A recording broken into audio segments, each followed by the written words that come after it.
2013 GMC Acadia front brake pads and rotors. Well, first thing you need to do is you need to jack it up, and you want to check to make sure you don't have a bad tie rod. So you grab it at 3 o'clock and 9 o'clock, and you move it back and forth. If you get movement, do it really slower so you can see and look where that play would be. It'd be at the tie rod end, outer, or possibly the inner, or a wheel bearing. Okay, so then next you need to do is do it at 12 and 6. Do the same thing.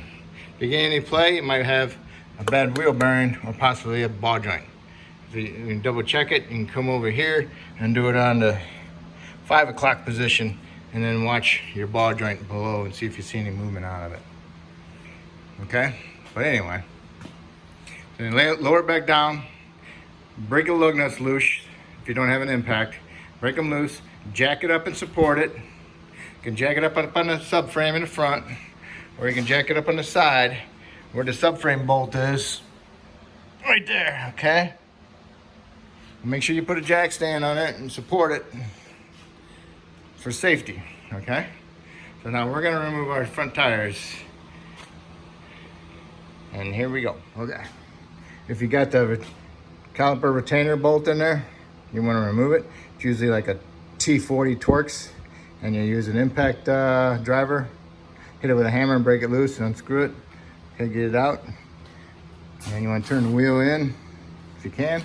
You wanna remove the caliper bolts, there's 2 of them. One here, one there. Those are at 13, okay? And then you get a decent sized screwdriver and pry the caliper off. You might wanna go in there and try pushing the piston in once you get it out a little bit, but if you can't, that's fine. You will use C-clamps when we get the caliper off. Here's my caliper bolts, 13 millimeter head. Okay, I use the screwdriver, pry the caliper off a little bit. Alright, there it comes. I'll take the caliper, and I'll swing her over to the other side and see how far out them pistons are. We'll put our brake pad back in there, and we'll use a C-clamp to push the pistons back in. Now we're gonna get off our caliper bracket. It's a 21 millimeter or a 13/16. 13/16 is a little tight, but it'll work. Okay, you might wanna break them loose first with a breaker bar, and then you can use your regular stuff because they're in there pretty tight. Okay, here's our caliper. Hands are pretty gone, perfect.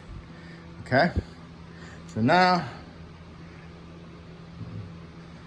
next step is to take the rotor off and clean the hub. Okay, you want to remove the rust around the outer edge and the inner edge. This one's been done before, but you just want to clean it up. You don't want to remove any metal. You just want to make it a little shiny. You can use a wire brush. Okay, get it cleaned up. A little cookie disc, clean it up, sandpaper, whatever. All right, and then you want to put a little coating of anti-seize on the shiny part. All right, and then we can put our rotor back on. All right, but we're gonna clean up our caliper bracket after this. Okay, now we're gonna clean up our brackets. Remove your old pads, put them aside, remove the hardware. Okay. Now, where hardware sits down inside there, see it rust? You need to get that out of there, because when it rusts, it expands and it puts more tension on the brake pads and doesn't allow them to move freely. So you want to clean that up, and then we're going to paint it. And also, you want to make sure your slide pins move, okay? If they're frozen and you can't twist them out with a pair of pliers, then you're going to have to replace them. Okay, I usually replace it with the caliper as a set if you can afford it. So we're going to take these, and you want to take them out, and you want to wipe them off, and then you want to put a fresh coat of Seal Glide on them. Okay, don't use NACs because NACs cause them to get stuck. Okay, so Seal Glide or dilated grease, okay, or even that grease that comes with your pads, you can put them on that. Okay, so what I'm gonna do is I'm gonna clean up my brackets and paint them, and then I'm gonna grease them. Okay, they're cleaned up. Now I'm gonna paint them. Keep track of where the pins go, okay? One has a bushing on, that goes on the top, okay? On this one. Put some Seal Glide all over it, get it all the way up towards the top so it gets onto the boot when you push it all the way in. It helps lubricate the boot, help keep water out. Okay, when you push them in, turn them, twist them as you're going in there to move that grease around inside there. Okay, match your hardware up, match your pads up. They must exactly look the same, okay? All right, they look pretty close. See on these are broken, okay? They're not on there no more. These push against the pad, okay? That's in there, pushes against them, helps keep them pushed out, all right? Okay, those are good, those are ready. All right, so now we're gonna push our piston back in, get one of our old pads and a C-clamp. Make sure the boot isn't torn anywhere on here. If it's torn, you need to replace it, okay? Okay, that's my setup. I push the pistons in, okay? If you don't want to push the fluid from this caliper back into the system, pinch off the line with your pinchers and open the bleeder and then push the pistons in. But most of the time, the bleeder's frozen, so I just always push them in, unless it's a foreign car, German, Audi, Hyundai, Toyota, more like the Lexus, big miles, okay? But anyway, push it in there. This one's ready to go. Remove your clamp, okay. This is the proper direction of the drilled slotted rotors, okay? Now I'm gonna put on my caliper bracket and get my two big bolts. Got my two big bolts, snug them up, and then torque them to 90 foot-pounds.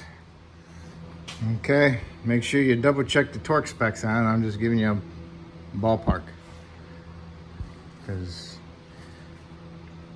that's just the way it is. All right, now we're gonna put our pads on there. All right, okay. Squeak indicator goes up towards the rotation of the rotor. And then, okay, stick them in there. Gotta push in on the metal piece. It's inside there, spring it. Push it in there. Push on the metal piece, it's on the inside there. Spring it, push it in. It's in there, okay? And get your outer one. Put it in at the bottom and push it up against that piece.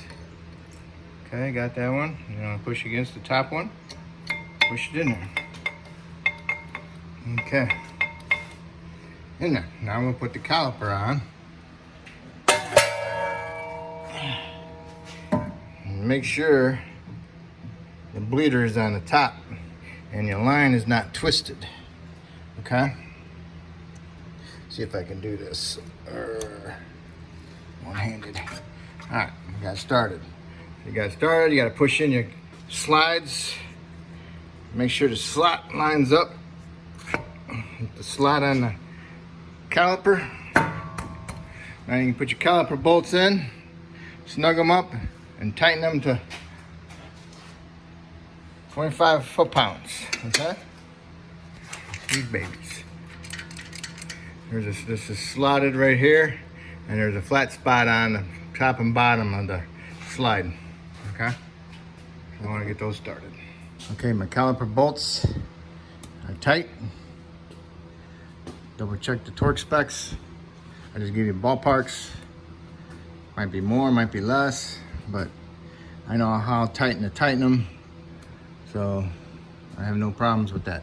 But make sure they are tight, because a lot of people have problems. They don't tighten them, they forget, and then they're driving down the road and this calipers, when you hit the brakes, slams inside the rim and makes a loud ass noise, possibly even lock up the tire. So beware.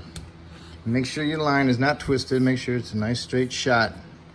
Okay, now you can remove your vice grips. So now this wheel is done.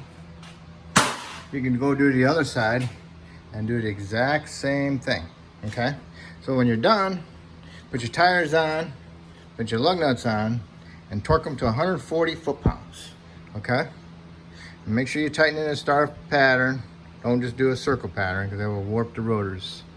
So get them torqued.